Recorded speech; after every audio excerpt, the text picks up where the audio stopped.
Olá turma, aqui é o professor Kleber Paiva dando continuidade ao nosso curso. Na nossa aula 9 nós iremos trabalhar com os principais parasitas de peixes e camarões. Os peixes convivem em equilíbrio com os parasitas e patógenos.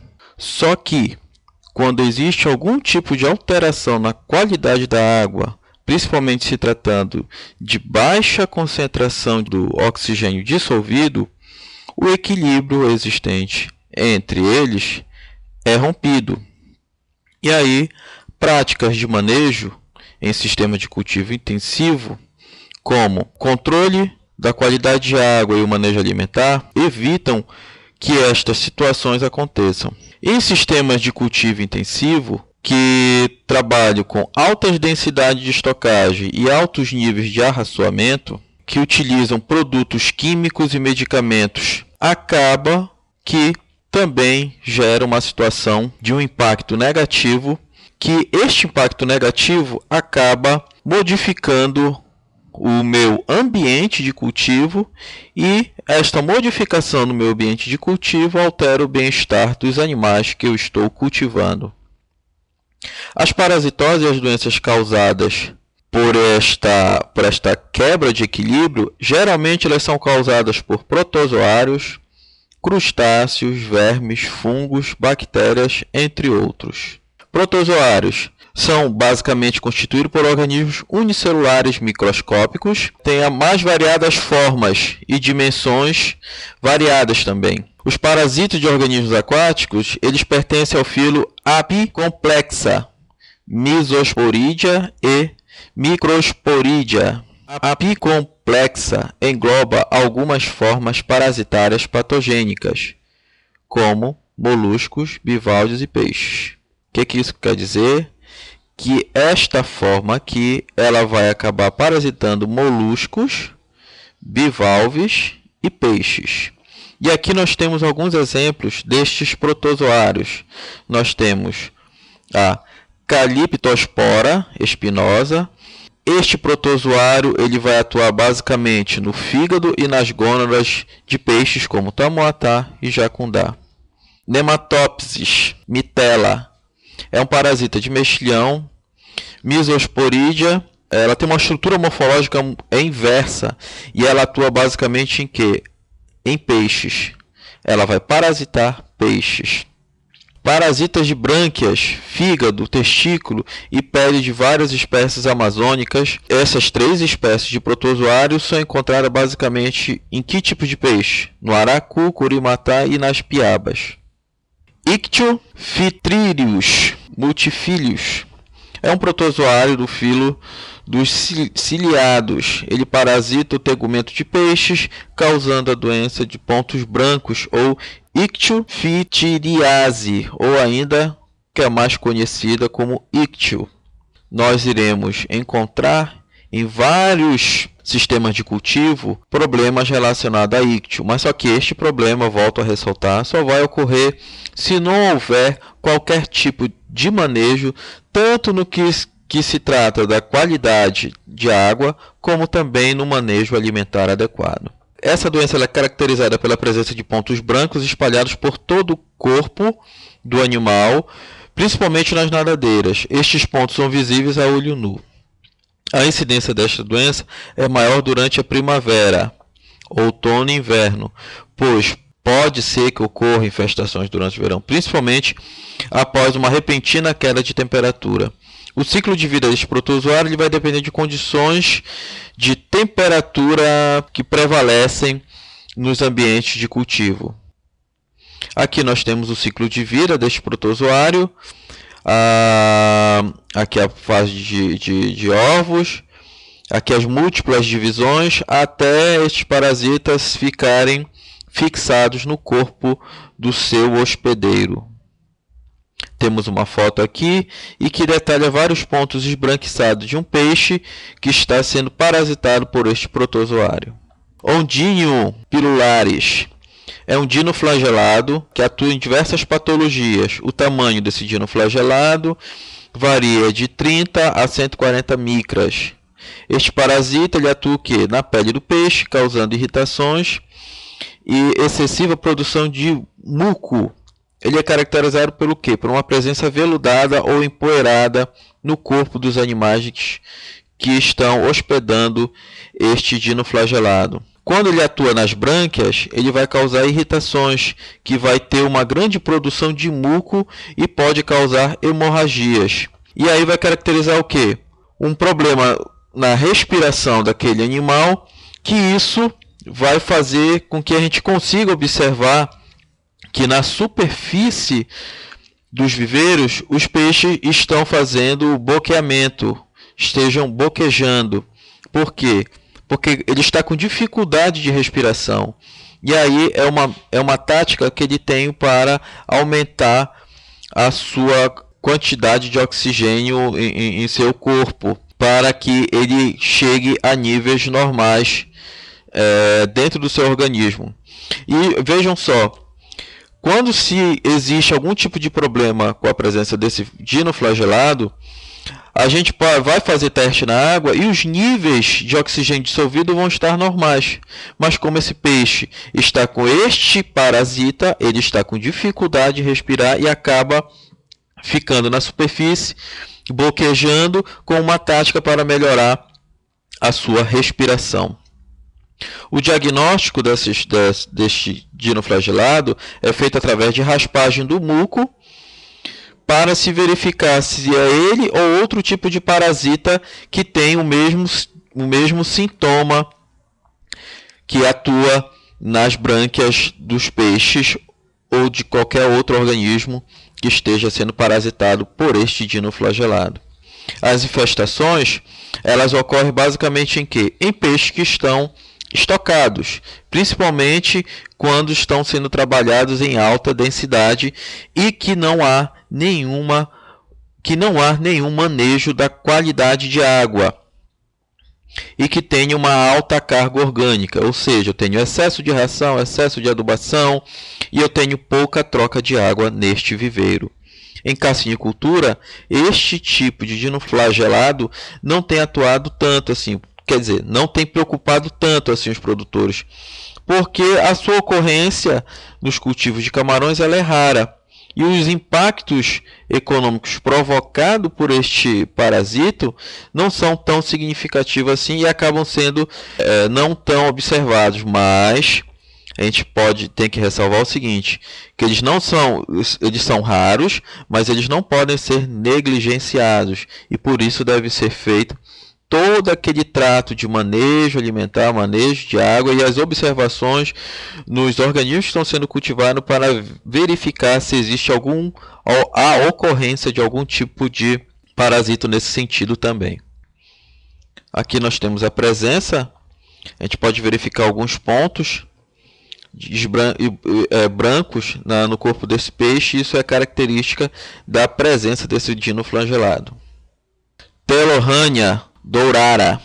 São seres muito comuns na cassinicultura. Poucos casos foram descritos na literatura. Eles atacam geralmente as gônadas, o hepatopâncreas, coração, intestino, sistema nervoso e músculos, formando cistos brancos que nós chamamos de xenomas. E o que eles acabam causando no seu hospedeiro? A desintegração do músculo deste hospedeiro. É uma doença conhecida como doença do camarão algodão. O camarão é como se ele ficasse todo quebradiço. Vermes ou helmintos, trematódos monogênios. Ciclo de vida é realizado todo em um único hospedeiro. Eles reproduzem-se com uma rapidez muito grande, principalmente quando este verme ou helminto está em um sistema de confinamento em que ele vai encontrar ótimas condições para a sua proliferação e ter uma alta atividade parasitária nestes ambientes. E aqui nós temos alguns representantes destes helmintos. Nós temos os girodáctilos, o dactilogirus e o cleidodiscus. São 3 espécies que são as principais representantes desses helmintos que são encontrados em sistemas de cultivos. O Gyrodactylus, ele atua basicamente no corpo e na nadadeira dos peixes, bem como nas brânquias. Em situações de infestações, ele vai causar irritação na pele do seu hospedeiro, que vai ser caracterizado que ele está presente no corpo deste peixe, a situação de letargia desse peixe, e ele vai ficar o quê? Ele vai ficar se esfregando no fundo e nas laterais dos viveiros, com uma tentativa de se livrar deste parasita. Este parasita ele pode ser observado a olho nu. Aqui é uma foto ilustrativa deste euminto. Dactylogyrus, ele é encontrado nas brânquias dos peixes, principalmente em carpas e peixes dourados. Eles causam engrossamento das margens das brânquias.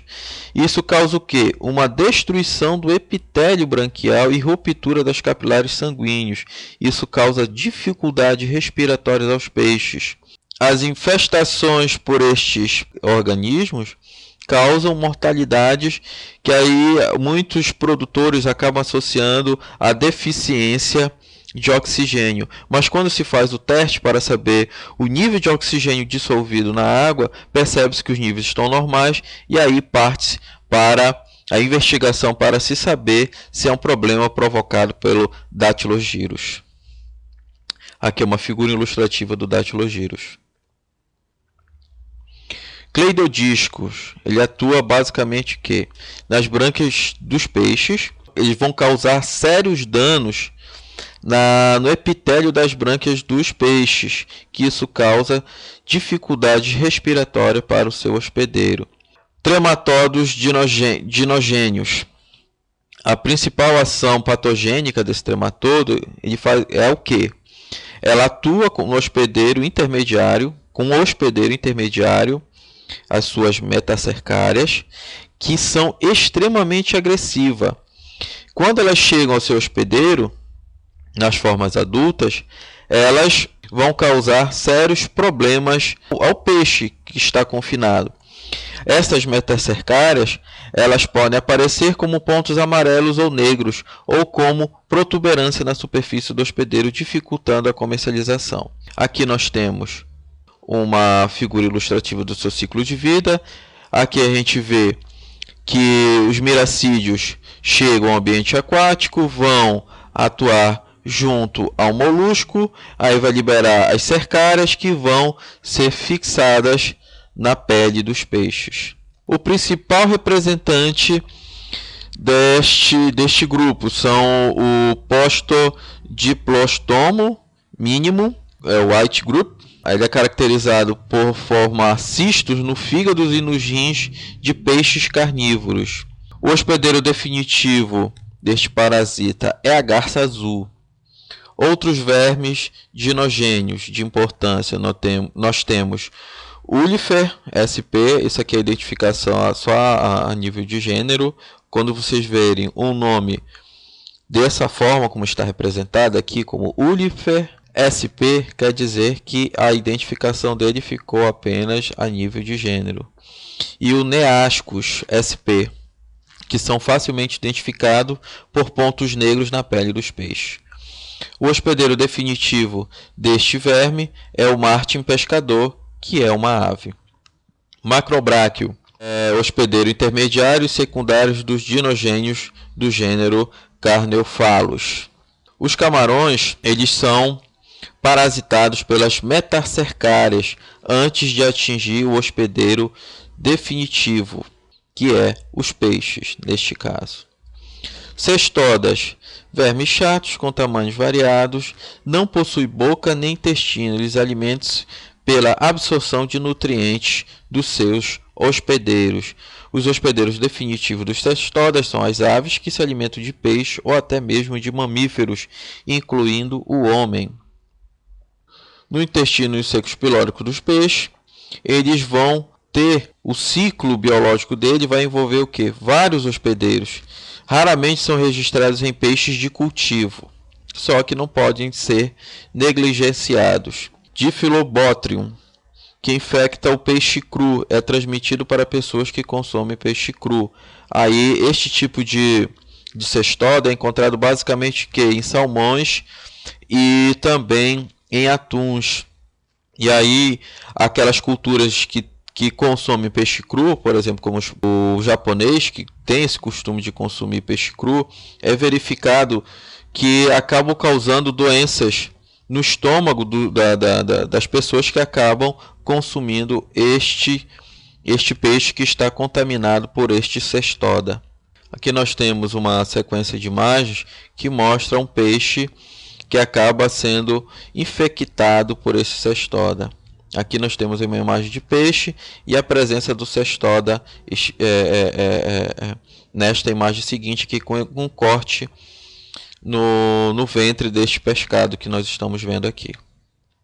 Nematodas são vermes menores do que os cestodos, possuem corpo não segmentado e podem alcançar até 2 centímetros. Possuem um aparato bucal bem desenvolvido e se alimentam dos tecidos e fluidos do animal que estão hospedando este parasito. Os nematóides podem ocorrer em peixes, tanto na forma adulta quanto larval.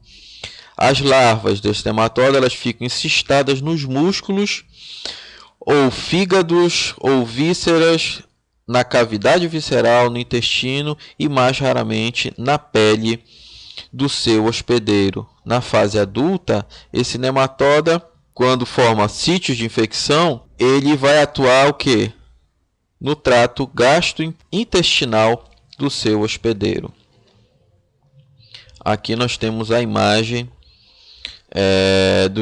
da região de um peixe em que foi feito um corte e nós estamos vendo as vísceras, e aqui a gente pode observar a presença deste parasita. Este parasita ele vai costumar a atuar no intestino ou no estômago do seu hospedeiro. Os nematodas, como essas três espécies aqui, a Filinema e a Filometra e o Eustrogilides, eles vão ser encontrados basicamente na musculatura do peixe que está servindo como hospedeiro para este parasita. Acantacéfalo. O acantacéfalo ele é encontrado basicamente em peixes marinhos.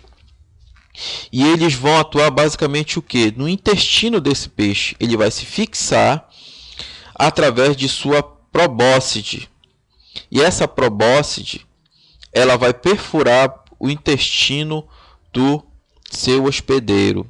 Eu tive a oportunidade de verificar o acantacéfalo em vários peixes marinhos, como por exemplo a garopa, que ele fica encistado na carne deste peixe, e essa probóscide ela fica perfurando o seu organismo até chegar na região intestinal e de lá sugar os nutrientes via corrente sanguínea para poder manter este parasita vivo dentro da carne do seu hospedeiro.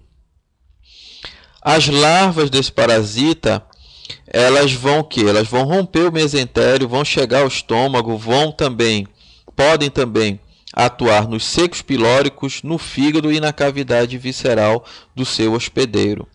Ciclo de vida. O hospedeiro definitivo é um vertebrado e o intermediário, que pode ser um artrópode, anfípode, uma ostra ou um copépado, podem servirem de hospedeiros intermediários para o acantacéfalo. Gente, a nossa aula 9 ficou por aqui.